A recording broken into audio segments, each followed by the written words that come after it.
moment of a force.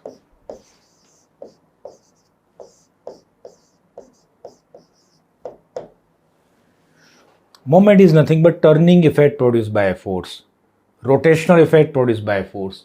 When a force is acting and a body rotates, we say that some moment is developed. So mathematically, moment is a product of magnitude of the force and perpendicular distance. Right moment सबसे important है. Without moment there is no movement in mechanics. ये हमेशा याद रखिए, moment के बिना कोई movement नहीं हो सकती. मोमेंट निकालना नहीं आता है बच्चों को. एक बार मोमेंट निकालना सीख गए, कंपोनेंट्स निकालना सीख गए, एवरीथिंग डन इन मैकेनिक्स. यहां पे बहुत मिस्टेक्स होती है. So it is the turning effect produced by force and mathematically it is the product of magnitude of the force. ये वर्ड पे ध्यान दीजिए, magnitude of the force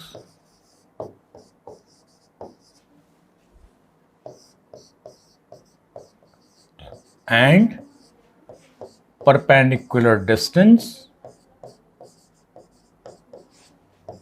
from the point. तो वाइल टेकिंग मोमेंट आपने सिर्फ magnitude लेना है, direction नहीं देखना है कि whether force is going towards right, left, upper, downward, first quadrant, second quadrant, third quadrant, fourth quadrant. Only pick up the magnitude, multiply by the perpendicular distance, and then we'll see how to take positive and negative. Suppose this type of force is acting. Suppose this is the force and this is the point. यहाँ कोई point है. This is known as moment point or moment center. This is the magnitude of the force, say F. So with respect to this point, if we measure the distance of line of action of force, तो बहुत सारे distances available हैं. आप different angle से distance निकालोगे तो बहुत सारे distance मिलेंगे. हमें लेना है perpendicular distance. If this is perpendicular distance, perpendicular, say D, then moment of this force about point O is product of magnitude of the force and perpendicular distance, F into D. So what is SI unit of moment? Of course this is product of force and distance. So SI unit is Newton meter. Now which moment is positive, which moment is negative? So there are different notations used. We use clockwise moment as negative and anti-clockwise moment as positive. हम throughout the subject इसका use करेंगे. आपको इसका उल्टा use करना है, you are free to do that. There is no restriction. आपको clockwise positive लेना है, एंटी क्लॉकवाइज नेगेटिव लेना है, लो, कोई दिक्कत नहीं है. But through out the subject इसको मेंटेन करना है. हम ये यूज करेंगे, क्लॉकवाइज को नेगेटिव लेंगे और एंटी क्लॉकवाइज को पॉजिटिव लेंगे. तो एक्चुअली मोमेंट फाइंड कैसे करते हैं इसको समझते हैं. How to find moment, because moment is very important concept. Force into perpendicular distance. But बहुत बार फिगर देख के समझ में नहीं आ रहा है कि परपेंडिकुलर डिस्टेंस कैसे लेना है, फोर्स कैसे लेना है, क्लॉकवाइज एंटी क्लॉकवाइज कैसे लेना है. तो सपोज ऐसा कोई रेक्टेंगुलर प्लेट दिया हुआ है और इस प्लेट पर कुछ फोर्सेस एक्ट हो रहे हैं.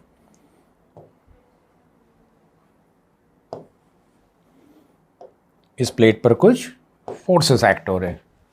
सपोज एक फोर्स ऐसा है, one force is somewhere here, one is here, one is here.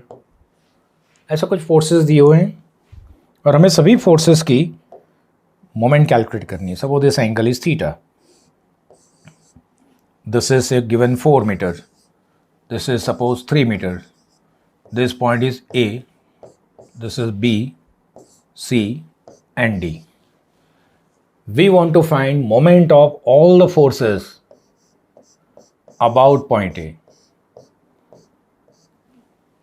हमें A पर मोमेंट फाइंड करनी है. तो सबसे पहले तो आप ये देख लीजिए कि ए से कौन से फोर्सेस पास हो रहे हैं। जिस पॉइंट पर आप मोमेंट ले रहे हो वहां से यदि आपका कोई फोर्स पास हो गया तो उसकी मोमेंट जीरो हो जाएगी, बिकॉज परपेंडिकुलर डिस्टेंस जीरो हो जाएगा। सपोज हम एक डोर की बात करें, डोर को हैंडल से हम फोर्स लगाएंगे तो डोर ऐसे ओपन करेगा या क्लोज होगा। बट सपोज सेम फोर्स आपने हिंज पर लगाया, जहाँ पर हिंज रखा हुआ है, तो वो रोटेट नहीं कर पाएगा क्योंकि आपके पास परपेंडिकुलर डिस्टेंस ही अवेलेबल नहीं है। तो रोटेशन के लिए क्या चाहिए? परपेंडिकुलर डिस्टेंस अवेलेबल होना चाहिए। सपोज ये आपका कोई प्लेट है, फॉर एग्जांपल एक रेक्टेंगुलर प्लेट है, यहाँ मैं मोमेंट ले रहा हूँ इस पॉइंट पर, और कोई फोर्स मैंने ऐसे लगाया, ऐसे देखो क्या हो रहा है क्या रोटेट? नहीं हो रहा है ना, क्योंकि ये फोर्स यहीं से पास हो रहा है। बट मैं ऐसे फोर्स लगाऊंगा तो ये से रोटेट हो गया। सपोज मैंने ऐसे फोर्स लगाया तो ये रोटेट हो गया। बट सपोज मैंने यहाँ पे फोर्स लगाया तो देखो ये रोटेट नहीं हो रहा है। क्यों? क्योंकि ये फोर्स उधर से ही पास हो रहा है। तो यदि आपका फोर्स मोमेंट पॉइंट से पास हो गया तो इसकी मोमेंट जीरो हो जाएगी। हम ए पर मोमेंट ले रहे हैं, सभी फोर्सेस का मोमेंट हमें ए पर चाहिए, तो ऑफकोर्स P1 का मोमेंट ज़ीरो हो गया, P2 का मोमेंट भी ज़ीरो हो गया, P3 बाद में लेते हैं, पहले P4 लेता हूं मैं। तो P4 आपने सिर्फ लेना है मैग्नीट्यूड इनटू परपेंडिकुलर डिस्टेंस। अब यदि फोर्स आपका हॉरिजॉन्टल है तो वर्टिकल डिस्टेंस परपेंडिकुलर होगा, यदि फोर्स वर्टिकल है तो हॉरिजॉन्टल डिस्टेंस परपेंडिकुलर होगा। तो दिस फोर्स इज हॉरिजॉन्टल, तो this is perpendicular distance 3 meters. तो P4 इंटू 3। अब आपने देखना है इसका रोटेशन क्लॉकवाइज है या एंटी क्लॉकवाइज है। तो देखिए वहाँ बहुत सारी मेथड्स हैं। ये मेरा मोमेंट पॉइंट है, मोमेंट सेंटर है, जिसको ध्यान से समझिए। इस मोमेंट पॉइंट पर जहाँ मैं मोमेंट ले रहा हूँ ए पॉइंट पर, मैंने दोनों थंब और फिंगर रखे हुए हैं ऐसे, और जो आपका परपेंडिकुलर डिस्टेंस है उसकी तरफ मैंने इसको स्ट्रेच किया। इसको फिक्स रखना है, इसको मैंने स्ट्रेच किया और फिर फोर्स की डायरेक्शन में इसको रोटेट किया। इसको फिक्स रखिए यहाँ पर, ये पॉइंट को यहाँ पर फिक्स रखिए, इसको स्ट्रेच किया और इस डायरेक्शन में आप रोटेट करोगे तो कैसा रोटेशन दिख रहा है? एंटी क्लॉकवाइज रोटेशन दिख रहा है। थोड़ी प्रैक्टिस करोगे तो आपको समझ में आने लगेगा। और एक रास्ता भी है कि ये एरो के सहारे मैं इस पॉइंट पर जाना चाहता हूँ, तो मेरे पास दो रास्ते हैं। मैं एक ऐसे जा सकता हूँ या फिर मैं ऐसे घूम के जा सकता हूँ। कौन सा शॉर्टेस्ट है? ये टेक्निक है, ये टेक्निक इमीडिएटली आपको नहीं समझ में आएगी। आप धीरे धीरे प्रैक्टिस करोगे ना तो आपको समझ में आने लगेगा कि शॉर्टेस्ट पाथ कौन सा है। ये शॉर्टेस्ट है, ये बड़ा लंबा घूम के जाना पड़ रहा है, तो this moment is anti clockwise. आप एरो की डायरेक्शन में जाके उस पॉइंट की तरफ जाओ तो आपको इमीडिएट समझ में आएगा। अदरवाइज फिर यही कंसेप्ट, एक फिंगर या थंब को फिक्स कर दो, डिस्टेंस की तरफ स्प्रेड कर दो और एरो की डायरेक्शन में इसको रोटेट करो और देखो क्लॉकवाइज आ रहा है, एंटी क्लॉकवाइज आ रहा है। ठीक है, सो इसका मोमेंट इसका मोमेंट आ गया anti clockwise. As per our notations anti clockwise is positive. अब लेते हैं P3 का moment. While finding moment of P3, कोई भी मोमेंट लेना है तो आपने पहले सवाल ये पूछना है कि वेदर परपेंडिकुलर डिस्टेंस नोन, क्या आप परपेंडिकुलर डिस्टेंस जानते हो? यदि आपको आंसर आया यस तो सीधा प्रोडक्ट लो, यदि आपको आंसर मिला no then resolve the force into two components. क्या आप ये फोर्स जो ऐसे जा रहा है, ऐसे नहीं जा रहा है, ध्यान रखिए, ये फोर्स ऐसे कहीं जा रहा है, इसका और ए पॉइंट के बीच का परपेंडिकुलर डिस्टेंस जानते हो? नहीं। यदि नहीं जानते हो तो इसको रिजॉल्व कर लो। हमें रिजोल्यूशन की मेथड तो पता है। We can resolve the force into two components. एक हो गया आपका y कंपोनेंट और एक हो गया इसका x कंपोनेंट।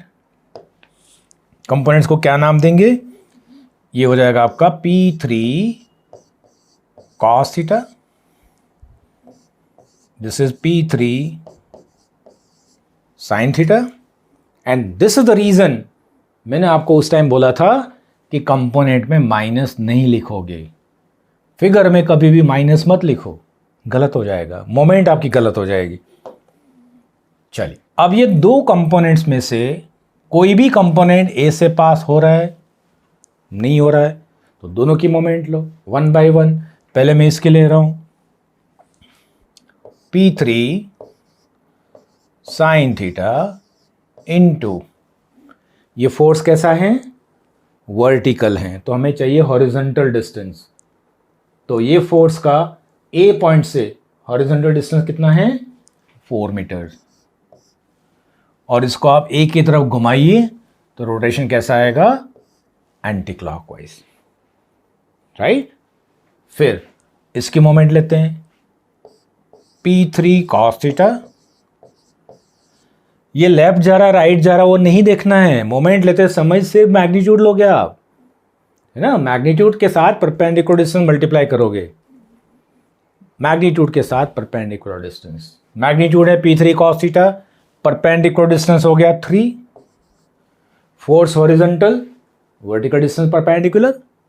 अब रोटेशन कैसा आएगा, देखो ये मेरा परपेंडिकुलर डिस्टेंस है, यहाँ मैंने थंब और फिंगर दोनों रखे हैं, इसको ऐसे स्ट्रेच किया 3 की तरफ, और एरो लेफ्ट साइड में, इसको मैंने लेफ्ट साइड में घुमाया, कैसा रोटेशन आया, क्लॉकवाइज आया। तो that rotation is taken is negative. आ रही धीरे धीरे समझ में, धीरे धीरे आएगा।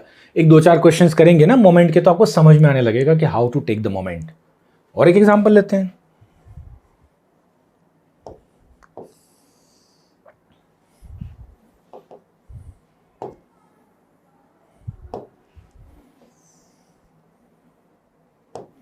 सपोज एक ट्राइंगल दिया हुआ है, इक्विलैटरल ट्राइंगल ले लेते हैं, साइड इज से 2 मीटर्स,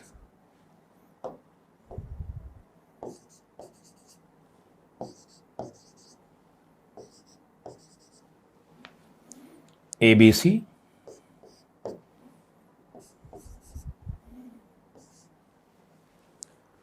अब कुछ फोर्सेस लगा लेते हैं।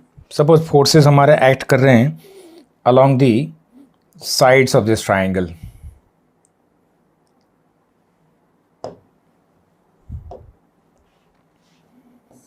मान लो ये एक फोर्स है P1, ये दूसरा फोर्स है P2, ये तीसरा फोर्स है P3।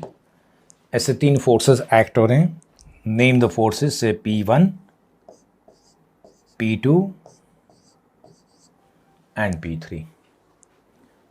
Now I want to find moment of P1, P2, P3 about point A. मुझे सबका A पर मोमेंट चाहिए। तो पहले ये आप देख लोगे कौन से फोर्सेस A से पास हो रहे हैं। तो A से पास होने वाले कौन से फोर्सेस हैं, P2 A से पास हो रहा है, P3 भी A से पास हो रहा है, तो ये दोनों की मोमेंट तो 0 आ जाएगी, बचा सिर्फ P1। तो P1 आपका force, what is the perpendicular distance, perpendicular distance. तो ये फोर्स आपका हॉरिजॉन्टल है, तो वर्टिकल डिस्टेंस परपेंडिकुलर होना चाहिए। And what is this vertical distance, what is this vertical distance, ये डिस्टेंस कितना होगा, ये कितना होगा, सिंपल ज्योमेट्री है बाबा। 9 क्लास में पढ़ते थे, 9-10th में पढ़ते थे इक्विलैटरल ट्राइंगल। आप बोलोगे सर इंजीनियरिंग में भी ट्राइंगल पीछा नहीं छोड़ रहा है, तो ट्राइंगल तो हर जगह पे आएगा, ज्योमेट्रिकल फिगर है। तो इक्विलैटरल ट्राइंगल की हाइट क्या होती है, इक्विलैटरल ट्राइंगल की हाइट होती है √3a/2, √3a/2, a मतलब साइड, √3a/2, a होती है साइड, साइड कितनी दी हुई है 2 मीटर, तो 2 कैंसिल हो गया, हाइट हो गई √3। तो force P1 perpendicular distance √3 and rotation anti clockwise about A positive. ये आ गई मोमेंट, आया समझ में। और आगे बढ़ते हैं। जब तक आपका मोमेंट कंसेप्ट क्लियर नहीं होता है हम आगे नहीं भागेंगे, है ना। थोड़ा सा आपको लगेगा कि सर इतने सारे एग्जांपल्स क्यों बता रहे हो, हम तो मोमेंट ऐसे ही समझ लेंगे, नहीं समझ पाओगे, बिलीव मी। बरसों से मैं देखता आया हूँ बच्चे मोमेंट में क्लॉकवाइज एंटी क्लॉकवाइज में मिस्टेक करते हैं, एंगल रिजोल्यूशन में मिस्टेक करते हैं। तो let us do some practice ना। आपको क्या करना है, 10 मिनट और इसके साथ साथ देखना है, एक बार समझ में आने लगा तो फिर आप तो फटाफट कर लोगे। और एक केस लेते हैं।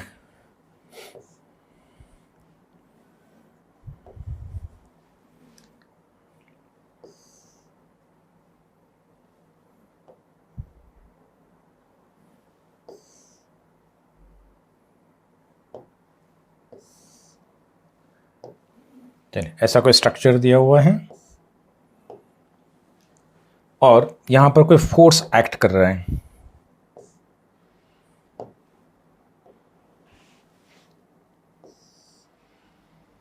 ऐसा कोई फोर्स दिया हुआ है, what ever it mean the value.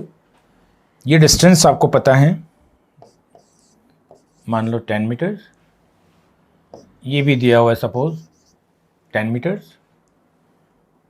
This angle is given 30 degrees and this angle is given 60 degrees। Force का वैल्यू में ले लेता हूं कुछ 100 newton. This is point A, this is point B and this is point सी।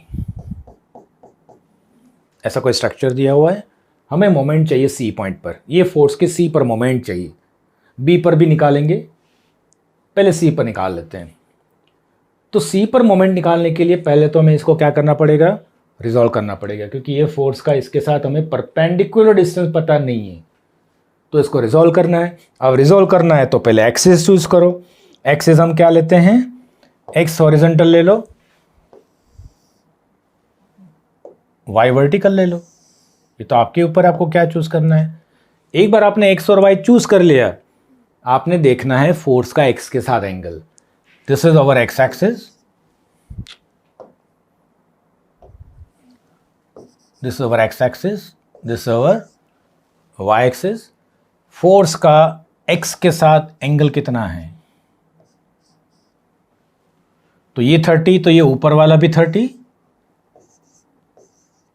पूरा 60 दिया हुआ है, इसका मतलब ये भी 30 बचा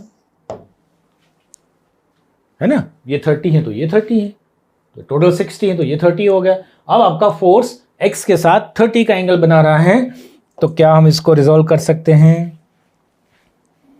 what is this component now and what is this component now. तब तो कंपोनेंट आप इजीली लिख सकते हो। This component is 100 cos 30, this is 100 sin 30। ये फोर्स अब यहां से निकल गया, ये हो गया resolve. This force is now resolve. हमने इसके दो कंपोनेंट्स बना दिए। अब दोनों कंपोनेंट की वन बाय वन आप सी पर मोमेंट निकालो। हॉरिजॉन्टल फोर्स के लिए चाहिए हमें वर्टिकल डिस्टेंस।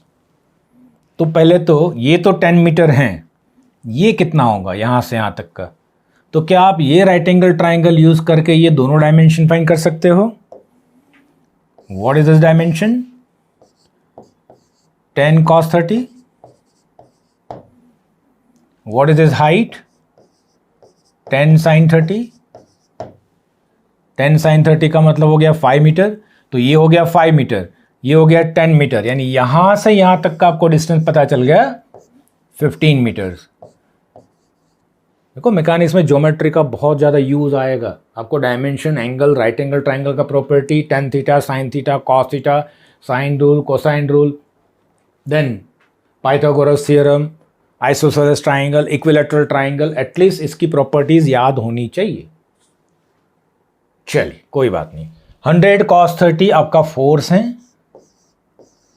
पहले फोर्स लिखिए, ये सीक्वेंस को मेंटेन करिए, इसको परपेंडिकुलर डिस्टेंस के साथ मल्टीप्लाई करिए और फिर रोटेशन देखिए तो सी पर वो फोर्स क्लॉकवाइज रोटेट करेगा, that is taken as negative.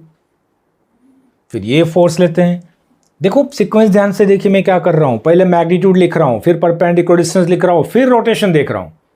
आप पहले से ऐसा मत कर लो कि डाउनवर्ड है इसलिए माइनस हो गया, -100 sin 30 गया प्रॉब्लम। मोमेंट लेते समय सिर्फ मैग्नीट्यूड पिक करना है, एरो नहीं देखना है पहले। तो 100 sin 30 is our force perpendicular distance 10 cos 30, force vertical है तो हॉरिजॉन्टल डिस्टेंस परपेंडिकुलर आएगा और इसका सी पर रोटेशन क्लॉकवाइज। तो ये आप कैलकुलेट करोगे तो आपको पूरी मोमेंट मिल जाएगी। This is the way to find moment of a force about any point. Force into perpendicular distance, clockwise negative, anti clockwise positive, force horizontal distance vertical, force vertical, distance horizontal, and if you don't know the perpendicular distance, resolve the force into two components. आगे बात समझ में? थोड़ा थोड़ा, इतना जल्दी moment में mastery नहीं आती है, टाइम लगेगा, थोड़ा सा प्रैक्टिस चाहिए। प्रैक्टिस करोगे ओवर पीरियड ऑफ टाइम आप मोमेंट में एकदम कंफर्टेबल हो जाओगे, और जैसे ही आपका मोमेंट में कंफर्ट लेवल आया आपको मैकेनिक्स अच्छा लगने लगेगा। बाद में तो सिर्फ स्टेप्स हैं, करना तो हर प्रॉब्लम में summation F of X, summation F of Y और मोमेंट, इसी का यूज आता रहेगा स्ट्रक्चर वाइज।